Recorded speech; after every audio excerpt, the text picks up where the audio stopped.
Hello friends, welcome to class में आज का हमारा टॉपिक है स्टेनोग्राफर और कांस्टेबल भर्ती परीक्षा और 10th, 8th, 9th, 11th, 12th सभी के लिए कॉमन टॉपिक जो एग्ज़ाम से रिलेटेड है और बहुत ही इम्पोर्टेंट टॉपिक है जीवाणु जनित रोग। जीवाणु जनित रोग जीवाणु जनित रोग कौन कौन से हैं? तो सबसे पहला रोग है रोहिणी,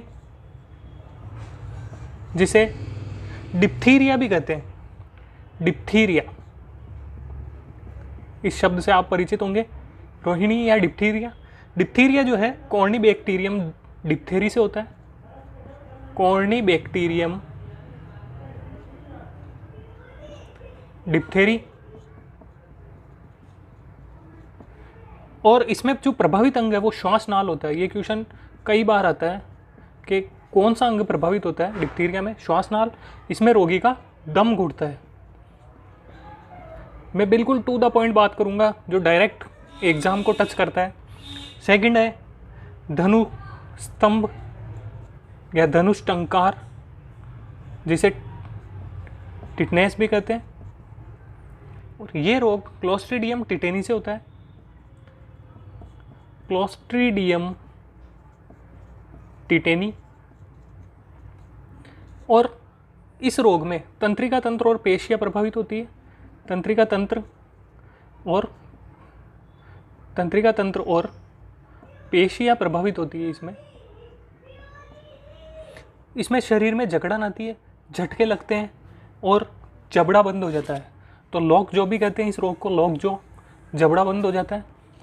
तीसरा जो रोग है जीवाणु जनित भोजन विषाक्तता या बोटुलिज्म, फूड पॉइजनिंग भी कहते हैं। बोटुलिज्म या फूड पॉइजनिंग या भोजन विषाक्तता। और ये रोग जो है ये क्लोस्ट्रीडियम बोटुलिनम से होता है। क्लोस्ट्रीडियम बोटुलिनम से होता है। इस रोग में श्वसन अंग प्रभावित होते हैं। सांस लेने में पीड़ा होती है, उल्टी आती है, डबल दृष्टि यानी दो दो दिखाई देने लग जाते हैं। इसके बाद हेजा, आप सभी परिचित है। हेजा ये होता है विब्रियो कोलेरी से, विब्रियो कोलेरी। और इस रोग में आहार नाल प्रभावित होती है। हेजे में आहार नाल प्रभावित होती है और निर्जलीकरण होता है, उल्टी दस्त हो जाती है। अगला रोग है डायरिया या अतिसार। ये रोग शाइजिला डिसेंट्री से होता है। इसमें छोटी आंत प्रभावित होती है। छोटी आंत प्रभावित होती है और रोगी को दस्त लगती है। ये डायरिया। इसके बाद है टाइफाइड।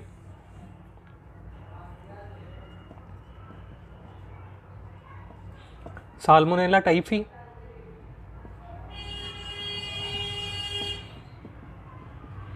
ये साल्मोनेला टाइफी जीवाणु से होता है। इसमें भी आंत प्रभावित होती है और इसमें बुखार, कमजोरी और अगर ज़्यादा प्रकोप हो जाए तो आंत में छेद हो जाते हैं। इस रोग में बुखार आती है, कमजोरी उत्पन्न होती है और ज़्यादा अगर फैल जाए ये तो आंत में छेद हो जाता है। इसके बाद गोनोरिया जो नाइजीरिया गोनोरी से होता है। इस रोग में मूत्र जनन संस्थान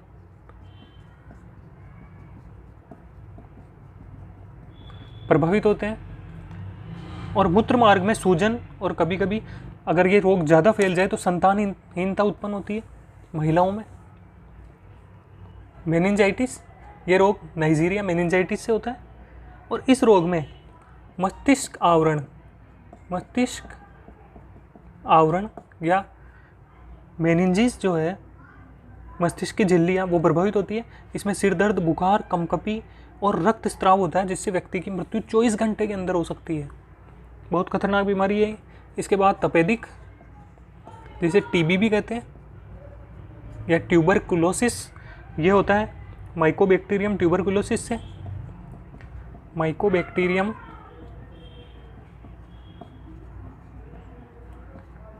ट्यूबरक्लोसिस से ये रोग होता है। और इस रोग में मुख्य रूप से फेफड़े प्रभावित होते हैं। इसमें खांसी आती है, बलगम में ब्लड आता है। इसके बाद है कुष्ठ रोग, माइकोबैक्टीरियम लेप्री,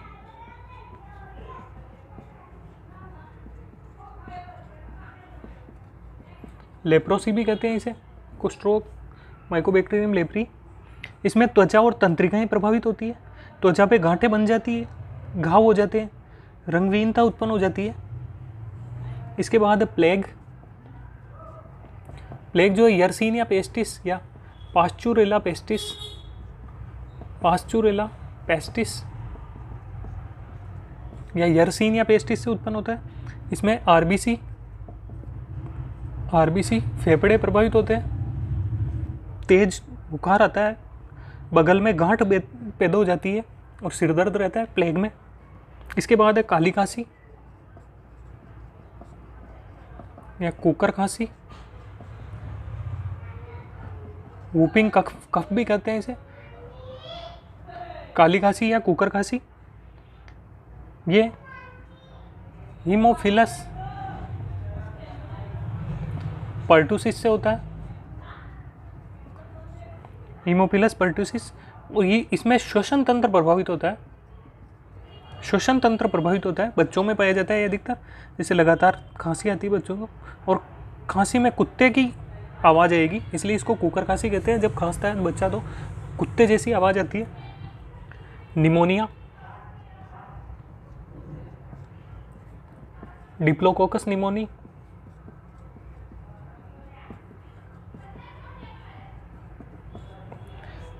इसमें मुख्य रूप से लंग्स, फेफड़े या फुफ्फुस प्रभावित होते हैं। इसमें तेज बुखार आती है, फेफड़ों में पानी भर जाता है निमोनिया में। इसके बाद है सिफिलिस, ये होता है ट्रिपोनिमा पेलिडम से, जो स्क्रू के आकार का वायरस है। इसमें मस्तिष्क और जनन अंग प्रभावित होते हैं।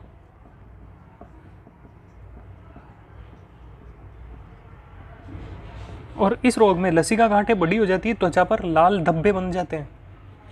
तो ये है जीवाणुजनित प्रमुख रोग। तो इसके बाद हम देखते हैं सिंड्रोम्स। सिंड्रोम जो है, सबसे पहले एड्स, इसका पूरा नाम है एक्वायर्ड इम्यूनो डेफिशिएंसी सिंड्रोम। और ये रोग होता है HIV वायरस से, जिसका नाम है human immuno deficiency virus, HIV से होता है ये। और ये T कोशिकाओं को, हमारी जो WBC की सेल है, T कोशिकाओं को नष्ट कर देता है। इसमें प्रतिरोधी क्षमता खत्म हो जाएगी और दूसरे संक्रमण को भी बढ़ावा मिलता है। इसके जो प्रमुख टेस्ट है वो वेस्टर्न ब्लॉट टेस्ट है और एलिसा टेस्ट होता है। एलिसा एंजाइम लिंक्ड इम्यूनोसॉर्बेंट एसे, एलिसा का फुल फॉर्म है एंजाइम लिंक्ड इम्यूनोसॉर्बेंट एसे। 1 दिसंबर को एड्स दिवस मनाया जाता है। इसके बाद है कुशिंग सिंड्रोम। कुशिंग सिंड्रोम जो है, ये एड्रिनल कॉर्टेक्स से ग्लूकोकोर्टिकॉइड का ज़्यादा स्त्रावण होता है। ग्लूकोकोर्टिकॉइड जो हार्मोन है,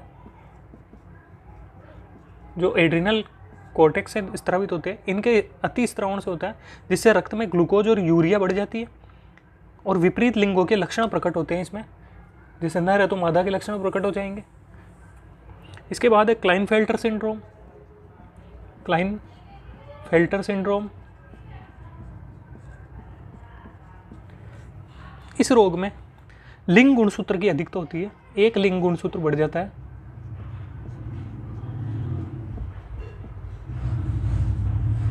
जैसे 44 गुणसूत्र जो है एलिंग गुणसूत्र होते हैं और XX के XY होता है, तो इसमें एक लिंग गुणसूत्र X की बढ़ोतरी हो जाती है। ये होता है क्लाइनफेल्टर सिंड्रोम। इसे इस सूत्र से प्रदर्शित करते हैं। इसमें बंधे पुरुष होंगे, पुरुष में मादा के लक्षण प्रकट होते हैं और बार बॉडी की संख्या 1 होती है। बंधे पुरुष में मादा के लक्षण प्रकट होंगे और बार बॉडी 1 होती है। इसके बाद है टर्नर सिंड्रोम। टर्नर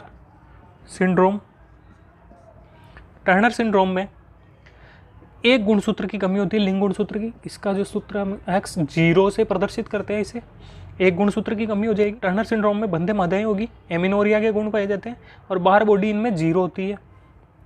इसके बाद है डाउन सिंड्रोम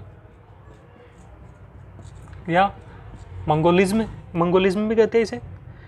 इसमें एक गुणसूत्र की अधिकता हो जाती है, एलिंग गुणसूत्र की। 21वें नंबर का जो गुणसूत्र है वो बढ़ जाता है, तो 45 प्लस XX या 45 प्लस XY हो जाता है डाउन सिंड्रोम में। इसमें जड़ बुद्धि, मुंह खुला रहेगा, जीभ बाहर निकली होगी। 40 से अधिक उम्र की माता के शिशु में 700 में से एक शिशु के ये रोग होने की संभावना होती है। अगर कोई 40 वर्ष से अधिक की माँ बन रही है महिला तो उसमें। इसके बाद है जेकब सिंड्रोम। इनमें एक लिंग गुणसूत्र बढ़ता है Y, तो ऐसे व्यक्ति आवश्यकता से अधिक लंबे होंगे, पुरुष के अधिक लक्षण पाए जाएंगे, आक्रामक स्वभाव के होते हैं जेकब सिंड्रोम वाले व्यक्ति। इसके बाद क्राई डू चैट सिंड्रोम,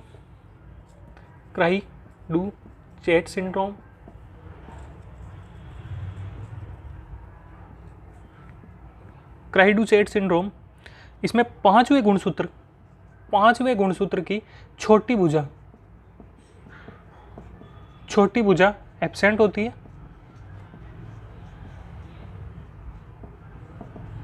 इस कारण बच्चे का लेरिंक्स छोटा होगा और जब वो रोता है तो बिल्ली जैसी आवाज़ उत्पन्न होती है, इसलिए इसको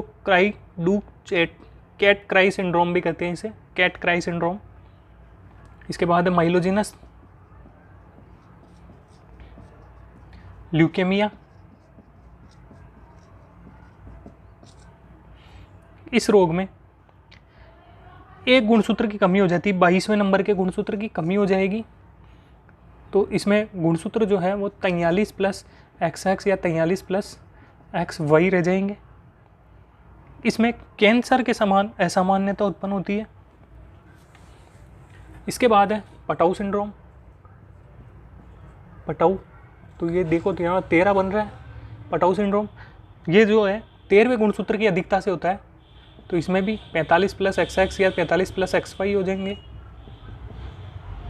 शिशु की 1 से 3 महीने में मृत्यु हो जाती है।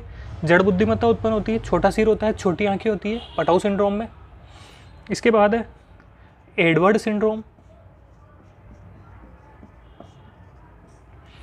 सिंड्रोम में 18वें नंबर के गुणसूत्र की अधिकता हो जाती है, तो वही 45 प्लस XX या 45 प्लस XY 18वां नंबर। ये नंबर आपको याद रखना है, 13वां 18 जो भी है। 1 वर्ष की आयु से पूर्व शिशु की मौत हो जाएगी। कान और हृदय में विकृति होती है, मानसिक विकास कम होता है, निचला जो जबड़ा है छोटा होता है। तो ये प्रमुख सिंड्रोम मैंने आपको बताए, और इससे पहले मैंने बताए थे आपको प्रमुख जीवाणु जनित रोग।